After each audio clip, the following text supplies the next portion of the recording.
Hi everyone, welcome to my Stash Buster blanket series, where I do one row at a time and take a stretch break about halfway through. Today I'm making some lemonade because I attempted to do a video on doing crafts on a budget and well, the girl math is strong with this one and it didn't work. So instead, today's topic is crafting tips. The first crafting tip I'm going to cover is getting all of your mistakes out of your system. I figured this was a fitting one considering I'm making lemonade. Basically, what I mean by get all the mistakes out of your system is when you're making a small project, especially if you're a beginner and you're doing the same section over and over and ripping it out and doing it again because you've made a mistake, which happens to everybody. Sometimes it's a good idea to just do the whole project, especially if it's a small one, and completely screw it up, like get it all out, do everything wrong, and then go back and make it again. That's probably not the most popular tip, but it is very effective if you're trying to learn. Another tip is to just, well, this one's kind of a little bit cliche, but just to give yourself grace and to take it easy, because it's supposed to be a fun hobby, right? So if you're stressing yourself out, it's not going to be so fun. Oh yeah, and a side note from the tip that I had earlier, you should try to follow the pattern. Even if you're screwing up left, right, and center, just try to follow the pattern. And that way, when you're getting your mistakes out of your system, you'll know how to improve them next time. It's kind of like that whole idea of being able to do something badly. Like giving yourself permission to do that.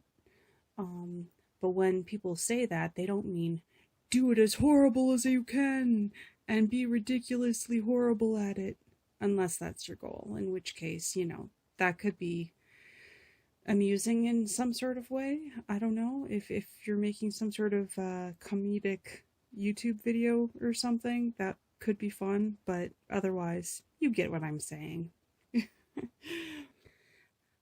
Basically, I'll share a personal story. When I was a kid and I first learned how to knit, I made a scarf.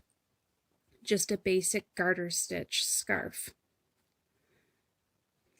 And I did a horrible job. Horrible. Like, I would stop rows halfway through and go do something else.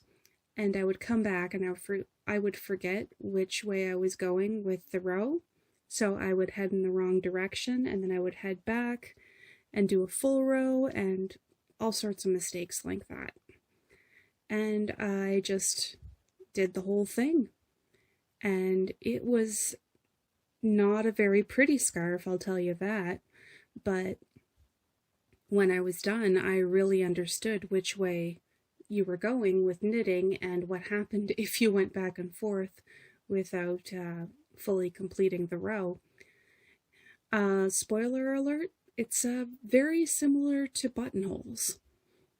Anyway, so that's a good idea, especially when you're first beginning, because sometimes it's just better to do it that way, and when you do it a second time, you just understand how those things work and you can make it work better for you.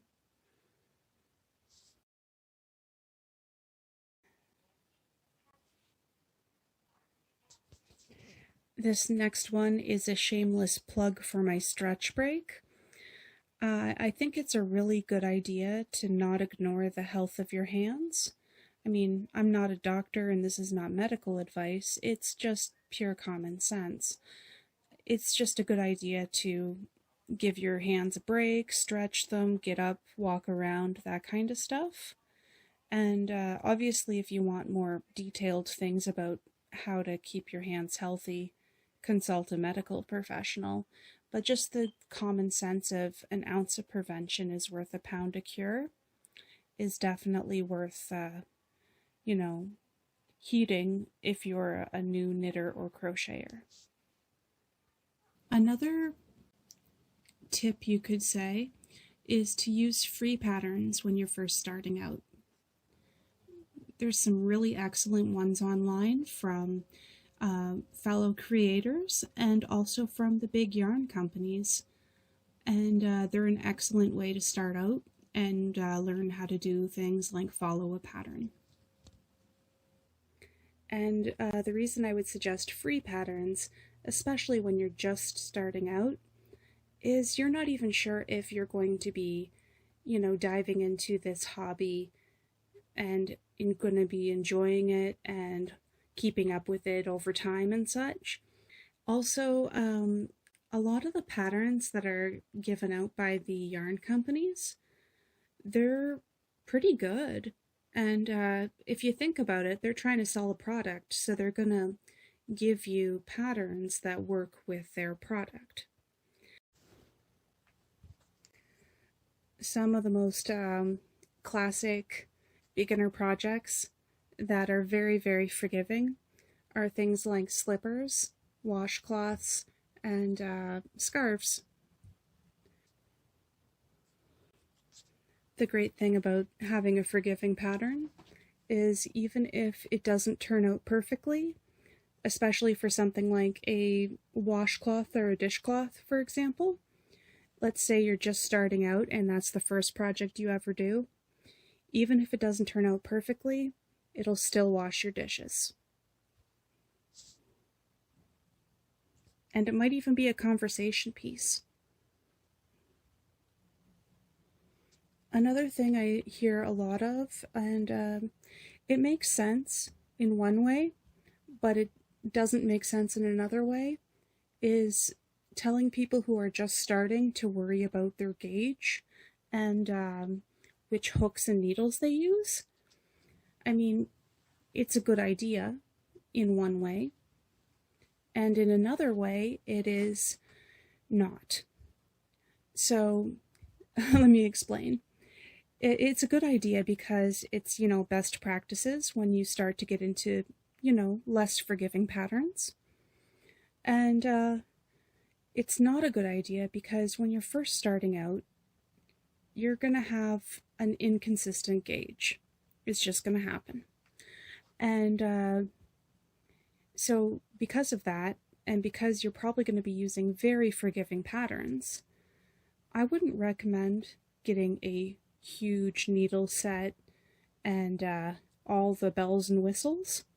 If you're just starting out, I would recommend going to a thrift shop and looking for some of the older school needles that are available there. Same thing goes for crocheters. You want to go to your thrift store and see what they have there first. Another decent option is to go to your dollar store because they have some basic knitting needles and crochet hooks there. At least I was surprised the other day when I saw them there, and I don't know how long they've been there.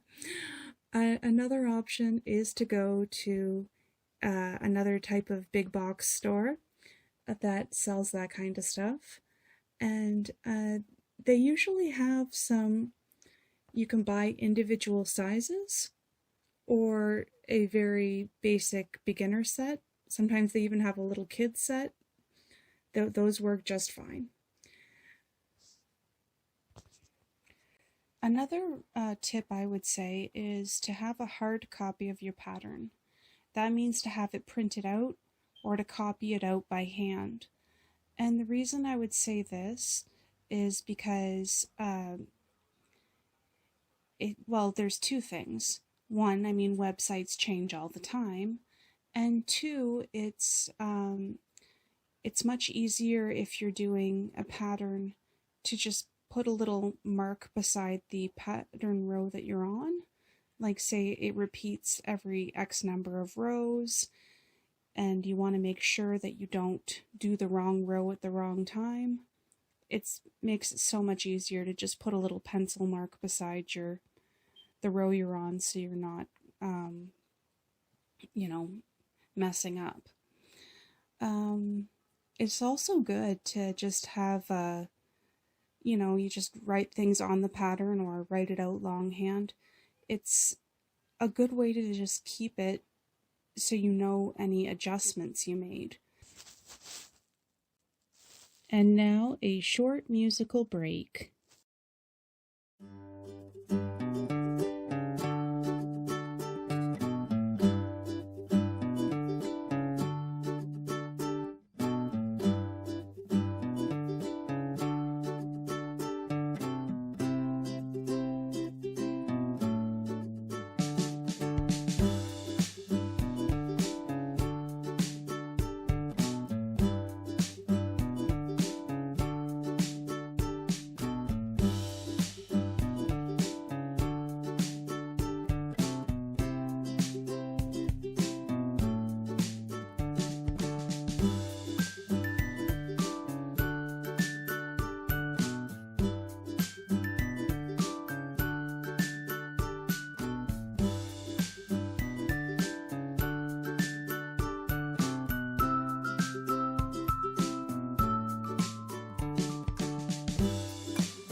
Well, I think I'm starting to get close to the end of the row if I have this timed right, and I just wanted to say thank you for enjoying the lemonade with me, and I hope I did okay with the voiceover. This is an experiment for me, and we'll see how it goes. Thank you so much for watching, and I'll see you on the next row.